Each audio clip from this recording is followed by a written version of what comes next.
voici.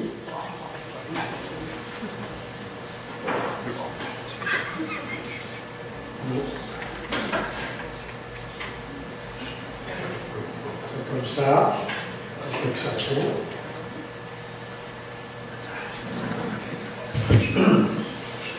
Mon prochain invité, mesdames et messieurs, est un jeune poète, un écrivain de Longueuil, qui a été publié aux éditions d'Arc-en-Ciel. D'ailleurs, il y a toute une délégation des éditions d'Arc-en-Ciel qui sont présents ici pour m'encourager, dont le président, bien entendu, qui est également un écrivain et un poète, Jean Roy. Mesdames, Mesdemoiselles, Messieurs, j'aimerais que vous accueilliez avec beaucoup d'applaudissements notre ami Robin. Attendez un petit instant que je retrouve mes pages, parce que là, je suis mélangé dans mes pages. C'est ça. Alors, accueillons chaleureusement Robin Gravel de Longueuil.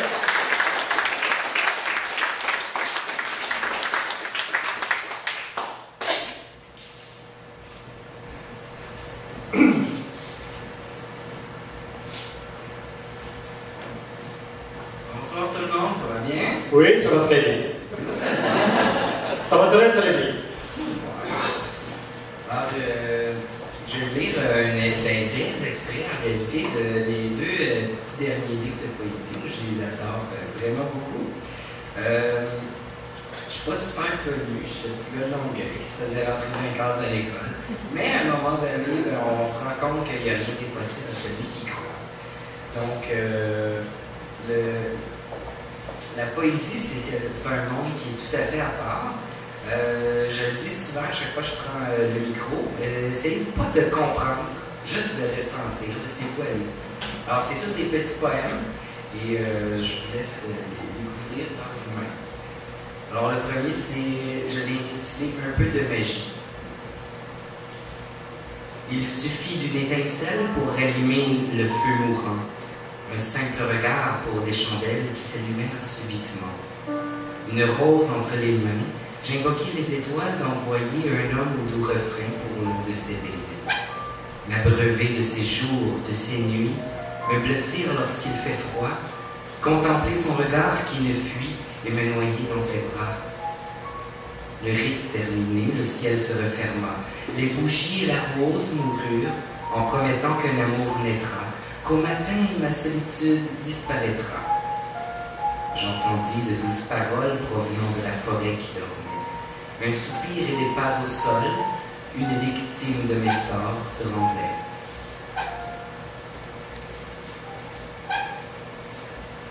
Le deuxième, c'est Sortilège éternel. Alors, c'est un petit peu, comment je pourrais dire, pour éviter de tomber dans la déprime. Alors, ça m'a inspiré ça, Sortilège éternel, comme si j'avais été sous l'emprise d'une sorcière un petit peu méchante.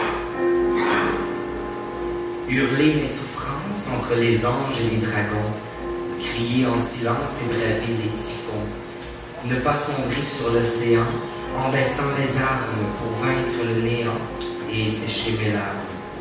Malgré moi, je suis ce diable nu qui sillonne les Styx en amont. Je recrute les anges déchus pour admettre aussi les démons. Caché dans l'ombre sous la pluie, je guette les fléaux qui me noient dans l'espoir d'une nuit au creux de ses bras.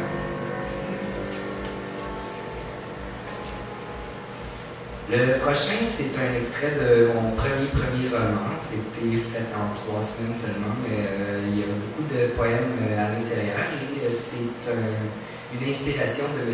Eustache Deschamps qui a vécu au 14e siècle. La Dame de l'État. L'État, soit dit en passant, c'est un lac mort. Dame de l'État, dansez pour moi, jusqu'au point du jour que l'amour s'ébat, entièrement jusqu'à ce que mort se consume.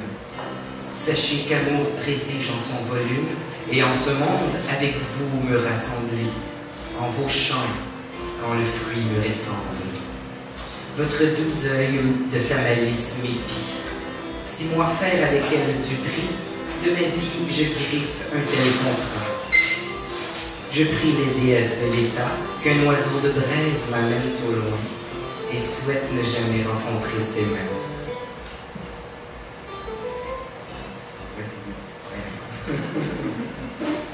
Un moment à l'été, alors j'étais à Québec, puis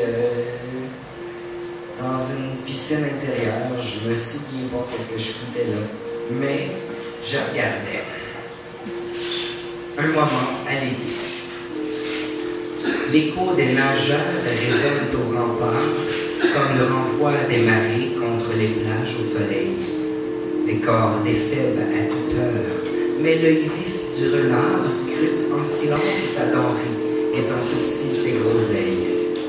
Curieux pour qui se cache, les mâles sans suture se mettent à nu, à ce que je sache, alors que le désir les a vaincus. C'est un petit jeu de mots, vaincu.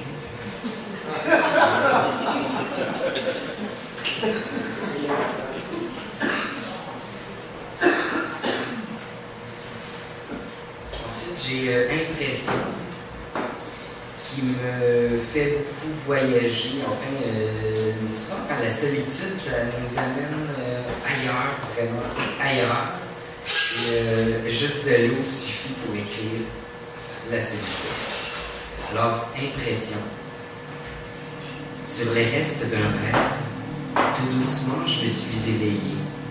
Seul et transi sous la couette, blotti contre le vide parfait.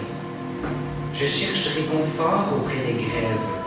Pourtant, seul sur mon île oubliée, je me souviens d'avoir quitté les guérets, d'être parti en quête d'un bonheur défait. Plus que l'isolement après une passion brève, la route sans arbre me fait rappeler un destin tracé par une amulette qui scellera sans doute son visage de jet.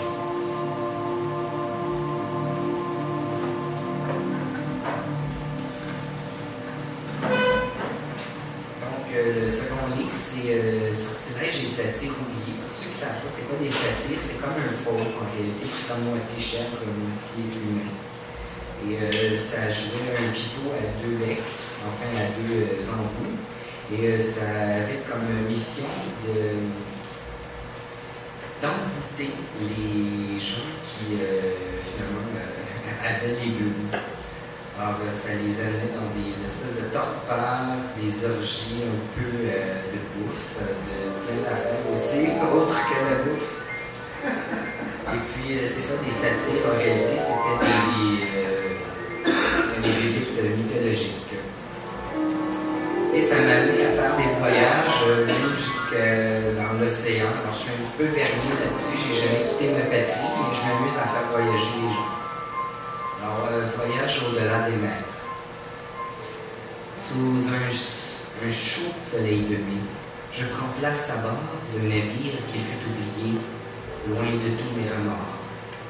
L'étendard est déployé sur le mât d'artimon. Les voilures à nouveau gonflées promettent des voyages autour du monde. Sur les flots en tumulte glisse alors ce vaisseau naval, faisant fi des insultes, des berges jusqu'aux vagues colossales. Dans les nuits parsemées d'étoiles, dorment les cœurs incultes, espérant des anges sur le pont. Mais à l'aube, il ne resterait que des corps.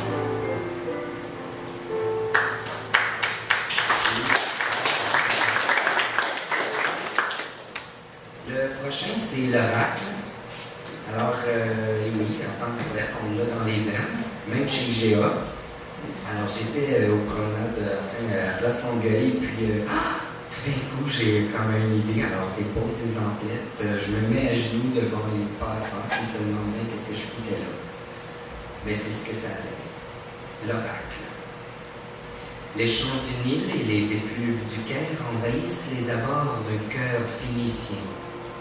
Au large de ces îles, des dunes sans calvaire rappellent leurs trésors, leur âge et leur mille de vin. Un ange a mis ses ailes et ses ornements de plumes pour saluer la bravoure de celui qui saura prédire. Une rumeur sur le bout de l'aile, l'écho d'une alliance sous l'écume, qui rugit à l'oreille d'un sourd le nom de celui qui aimera son parti.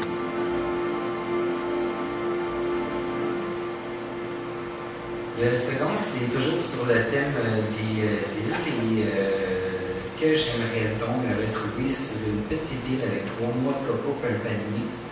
Mais j'ai été plutôt inspiré par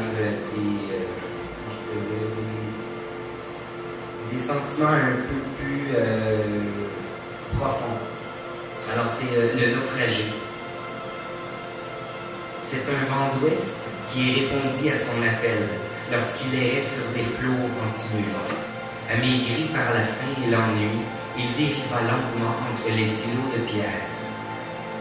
À la merci des humeurs du ciel, ses espoirs s'échouèrent au large des côtes, sans connaître l'amour qui ne fuit, n'ayant point ému les cœurs de verre. Alors qu'il noyait ses envies dans les remous des 7 mers, une main vint se poser sur son corps et le tira du vaste océan. Celui qui gisait sur cette île fut repêché par un prince sans colère, qui régnait alors sur les rives de l'Occident. Ses baisers de feu ranimèrent le naufragé qui se laissa percer contre lui, submergé par son doux regard et ses lèvres au goût de fruits. Ici, 2 êtres se sont aimés pour cause d'amour et de survie. Ils ont vécu leur histoire, aguerri le jour pour vaincre la nuit.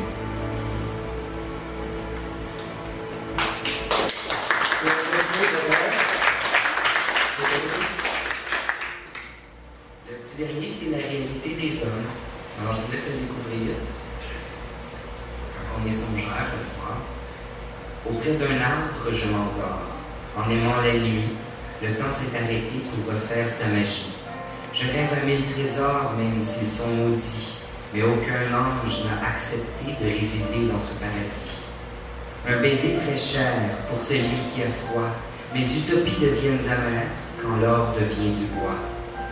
Avant de regagner les portes de l'Éden, des lèvres m'ont surpris en silence et m'ont offert des mots sans haine, un autre baiser avant de m'y rendre. J'avoue, tu subis, il m'aime, nous baisons, vous haïssez, et il finira par comprendre.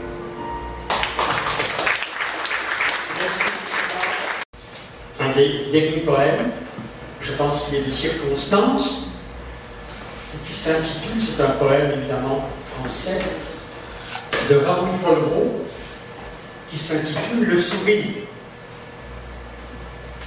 Un sourire ne coûte rien, il produit beaucoup. Il enrichit celui qui le reçoit, sans amoindrir celui qui le donne. Il ne dure qu'un instant, et son souvenir est parfois éternel. Personne n'est assez riche pour s'en passer, personne n'est assez pauvre pour ne pas le mériter. Il crée le bonheur au foyer, soutient les affaires, il est le signe sensible de l'amitié. Un sourire donne du repos à l'être fatigué, donne du courage au plus découragé. Il ne peut ni s'acheter, ni se prêter, ni se donner. Car c'est une chose qui n'a de valeur qu'à partir du moment où il se donne. Et si toutefois, vous rencontrez quelqu'un qui ne sait plus sourire, donnez-lui le vôtre. Soyez généreux, car nul n'a autant besoin d'un sourire que celui qui ne peut en donner aux autres. Merci infiniment, mesdames et messieurs, de votre présence. Je vous demanderai évidemment tout le monde d'applaudir nos invités d'aujourd'hui, qui sont évidemment notre pianiste, Marc Oliver,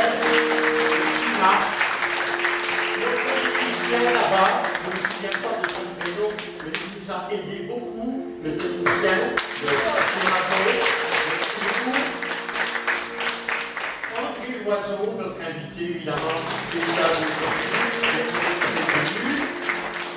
Jean-Yves Joannet, Robert Hamel, où est-il Robert Hamel?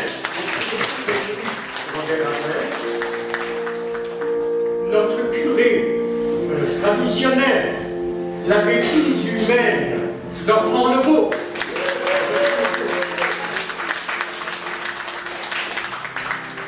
La toujours merveilleuse Nicole Garneau. Sans oublier la talentueuse Anne-Marie Gélina. Évidemment, de Sophie Douboin. Et je termine, si vous voulez, parmi nos invités, Robin Gravel, bien sûr. Je n'oublie pas, bien sûr, de remercier les propriétaires de chez Mado, Mado Laporte, bien entendu, et de Livre-Brossard, qui sont les propriétaires.